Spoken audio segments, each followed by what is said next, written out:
Un jour, un homme partit en voyage en voiture avec sa mère qui s'assit à côté de lui. Sa femme prit place à l'arrière, ainsi que sa fille dans son siège auto. Un long trajet commença. Tout le monde était heureux. Chacun était content de la présence de l'autre. Les visages rayonnaient, souriaient. Ils discutaient tous ensemble et rigolaient. Sa mère préparait des sandwichs et des petits repas que tout le monde aimait. Elle pensait à tout pour que personne ne manque de rien. Sa femme s'occupait de sa fille. Elle l'allaitait, la changeait, la berçait. Et de temps en temps, pendant qu'il conduisait, elle lui massait le cou et les épaules pour le soulager. Et dès qu'il faisait une pause, il pouvait prendre sa fille dans ses bras pour jouer avec elle, pour l'embrasser. Il faisait beau, les nuits étaient douces, il dormait à la belle étoile, au coin du feu. Tout se passait merveilleusement bien. Arrivé au premier quart du trajet, il vit une personne en costume de luxe au bord de la route.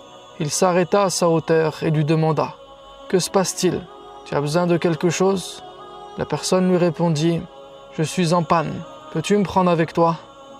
L'homme, hésitant, lui répondit dans un premier temps « Le problème, c'est qu'il manque de place. » Alors la personne lui dit « Non, ne t'inquiète pas, je ne suis pas trop encombrant, et puis c'est moi qui prendrai en charge le reste du voyage. »« Mais qui es-tu » lui demanda-t-il.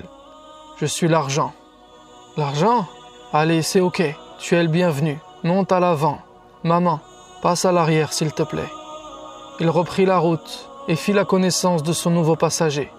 Derrière, sa mère, sa femme et sa fille étaient un peu serrées et écoutaient les deux hommes parler pendant des heures. Il ne calculait plus trop sa famille, mais il leur disait que c'était pour être poli et qu'en plus cet homme leur permettait à tous de s'arrêter dans des beaux hôtels et de manger dans des bons restaurants. Le deuxième quart du voyage se passa ainsi, jusqu'à ce qu'il vit une nouvelle personne en tenue décontractée et propre sur elle au bord de la route. Il s'arrêta à sa hauteur et lui demanda « Que se passe-t-il ? Tu as besoin de quelque chose ? » « Je suis en panne, peux-tu me prendre avec toi ? » Ce n'est pas contre toi, mais nous sommes complets, il n'y a plus de place. » Alors la personne lui dit « Non, ne t'inquiète pas, voilà ce que je te propose. Dépose ta mère ici, je connais un très bon endroit où elle sera bien et en sécurité, et tu reviendras la chercher plus tard. Quant à moi, je pourrais tout à fait compenser son absence. » « Mais qui es-tu ? » ?»« Je suis la dunya, les plaisirs de ce monde. »« Le plaisir ? Allez, c'est ok, tu es le bienvenu, monte à l'avant. L'argent passe derrière. Chérie, fais-lui de la place. Et maman, attends-moi ici. Repose-toi et ne t'inquiète pas, je reviendrai te récupérer. » Il reprit la route et fit connaissance de son nouveau passager. Celui-ci était de bonne humeur, donc le feeling est tout de suite bien passé entre eux. Au bout de quelques heures, c'étaient déjà 3 amis qui s'entendaient très bien. Peu après que le plaisir ait pris place, la musique ambiançait déjà la voiture. La chicha l'enfumait et la vitesse augmenta.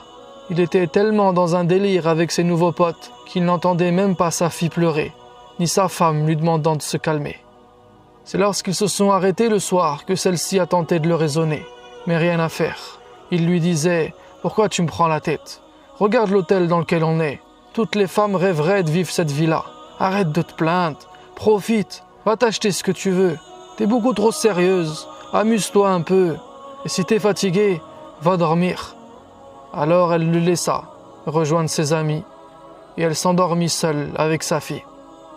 Le troisième quart du voyage se passa ainsi, dans l'insouciance, jusqu'à ce qu'il vit une nouvelle personne, une femme charmante, au bord de la route. Il s'arrêta à sa hauteur et lui demanda « Que se passe-t-il ? Tu as besoin de quelque chose ? Je suis en panne, peux-tu me prendre avec toi ? Le problème, c'est qu'il y a ma femme et ma fille. » Alors elle lui dit « S'il te plaît, je suis seule, j'ai vraiment besoin d'aide. Si tu me rends ce service, je m'engage à te tenir compagnie. »« Mais qui es-tu ? » ?»« Je suis la séduction. »« La séduction ? Allez, c'est ok, tu es la bienvenue, monte à l'avant. Le plaisir passe derrière avec l'argent. Chérie, cette femme est vraiment en détresse. Attends-moi ici avec la petite. En attendant, profitez toutes les deux. Et ne t'inquiète pas, je reviens bientôt pour vous récupérer. » Il reprit la route et fit la connaissance de sa nouvelle passagère. Il l'a trouvée jolie et s'est directement bien entendu avec elle. Il était tout excité d'avoir l'argent, le plaisir et la séduction avec lui dans la voiture. Au début, ça lui a fait un peu bizarre, car au fond de lui, il avait le sentiment qu'il avait perdu le fil de son voyage. Ces nouveaux passagers avaient complètement changé ses plans. Du coup, il ne savait plus trop où aller. Mais la bonne ambiance du groupe eut raison de ce qu'il ressentait à l'intérieur. Les autres lui disaient qu'il fallait profiter de la vie. Du coup, il s'est dit qu'avant de faire demi-tour pour récupérer sa mère, sa femme et sa fille, il allait apprécier chaque moment et éviter de trop gamberger. Divertissement, excès en tout genre et même débauche, voilà ce qu'était devenu son voyage. Il flirtait désormais avec sa nouvelle passagère et dépensait son argent pour flamber et assouvir ses désirs. Il se sentait au top, il vivait sa best life. Arrivé au dernier quart de son voyage, il vit une nouvelle personne, un homme âgé, avec une grosse valise qui lui barrait la route. Il aurait pu le contourner et continuer, mais il s'arrêta pour lui demander « Pourquoi tu ne te mets pas au bord de la route comme tout le monde ?» Et la personne âgée lui répondit « Je sais par expérience que je ne suis pas un autostoppeur lambda. Je ne suis pas aussi attrayant que les autres. Si je ne m'impose pas un petit peu, les gens ne s'arrêtent pas du tout. » Alors il lui dit « Ok d'accord, mais le problème c'est que comme tu le vois, la voiture est complète. » « Oui, je le sais, mais moi j'ai dans ma valise ce qu'aucun autre ne peut offrir. » Alors il se mit à ricaner et lui répondit « Mais j'ai déjà tout, l'argent, le plaisir, la séduction. Qu'est-ce qu'un vieil homme comme toi peut m'offrir avec sa valise poussiéreuse? Et puis qui es-tu » Il lui répondit « Je suis la religion, et voilà ce que je te propose. Je ne suis absolument pas compliqué, je suis même prêt à aller dans le coffre. Si tu m'emmènes avec toi, je m'engage à être à ton service tout le reste du voyage. » « Non, franchement, j'ai pas besoin de toi. Peut-être plus tard. Je repasserai vendredi ou le prochain Ramadan pour voir si t'es toujours là. » Et il repartit en trombe avant même d'avoir refermé la fenêtre et planta le vieil homme sur le bord de la route. La nuit tombée, il s'arrêta dans une suite de luxe avec ses amis. Il était exténué. Ce soir-là, il s'endormit soucieux et vit en rêve le vieil homme s'approcher de lui avec un sourire bienveillant, lui ouvrir sa valise et lui montrer ce qu'il comptait lui offrir. C'était une clé.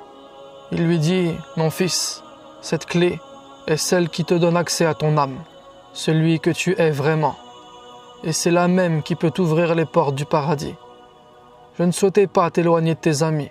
Je voulais seulement que tu ne t'oublies pas toi-même. Je la garde avec moi, mais sache que je ne suis pas rancunier. Je te la remettrai dès lors que tu la voudras, et tu me trouveras là où tu me chercheras. » Puis il referma sa valise et s'en alla. Le lendemain, il reprit la route, sous un ciel orageux, et semblait stressé. Ce rêve occupait son esprit, mais il était tiraillé entre ce qu'il préoccupait intérieurement, mais qui était tellement abstrait, et ce que lui permettait de faire, l'argent qu'il possédait, les plaisirs qu'il consommait, et l'amour adultère dont il tirait des jouissances très concrètes. Il cogitait sur le sens de son voyage.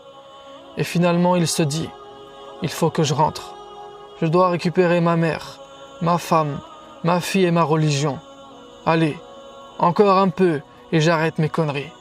Une dernière fois et je me range pour de bon. » Alors il continua son voyage, comme si de rien n'était, convaincu qu'il aura le temps de revenir en arrière. C'était reparti comme avant. Vice, libertinage, perversion, vulgarité, obscénité, jusqu'à ce que sa voiture tomba en panne la nuit suivante.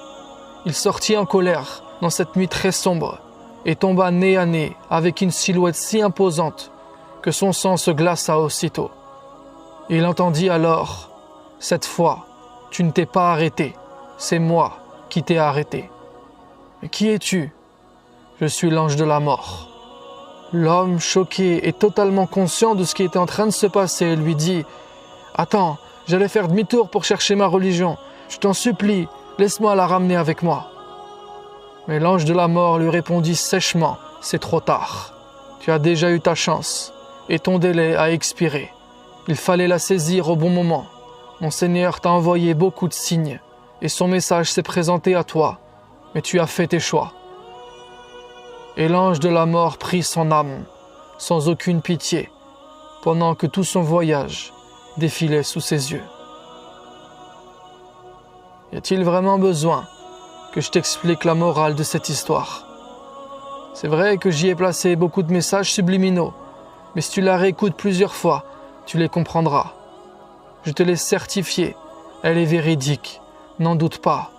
Combien de nos frères, combien de nos sœurs ont vécu ce genre d'histoire?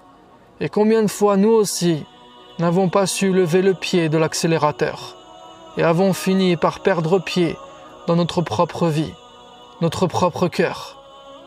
On a voulu rentrer des choses qui en ont fait sortir l'essentiel, des choses qui ont détruit tout ce qu'on avait construit, qui ont fait du mal à ce qu'on aime, qui nous ont éloignés de ce qui compte vraiment, qui nous ont trompés et induits en erreur. Et bien qu'au fond de nous, notre intuition nous montrait qu'il fallait se ressaisir, on a ajourné notre repentir. On savait qu'il fallait que l'on change, qu'on revienne, mais on a procrastiné dans nos mauvaises habitudes, nos mauvaises fréquentations. On a méprisé notre religion, on a mésestimé ses enseignements et on a vécu dans l'insouciance. Mais l'ange de la mort passera et il n'y aura plus moyen de revenir en arrière pour œuvrer en bien. Il prendra notre âme sans nous demander la permission, sans accepter aucune excuse car il est incorruptible. Et dans les valises de notre âme, il y aura le contenu de notre cœur et nos actions, bonnes et mauvaises. Et absolument rien d'autre. Tout le reste demeurera ici-bas, car on n'en aura aucunement besoin dans l'au-delà. Alors jugeons-nous avant d'être jugés et méditons sur les leçons de vie qu'Allah nous donne chaque jour. Tu peux partager dans les commentaires tous les liens subliminaux que tu peux faire entre cette histoire et la vie réelle, ainsi que les leçons à retenir. Je les lirai avec attention et d'autres pourront en profiter. Qu'Allah nous préserve tous et toutes. Sur ce, je te dis à la prochaine vidéo, Inch'Allah.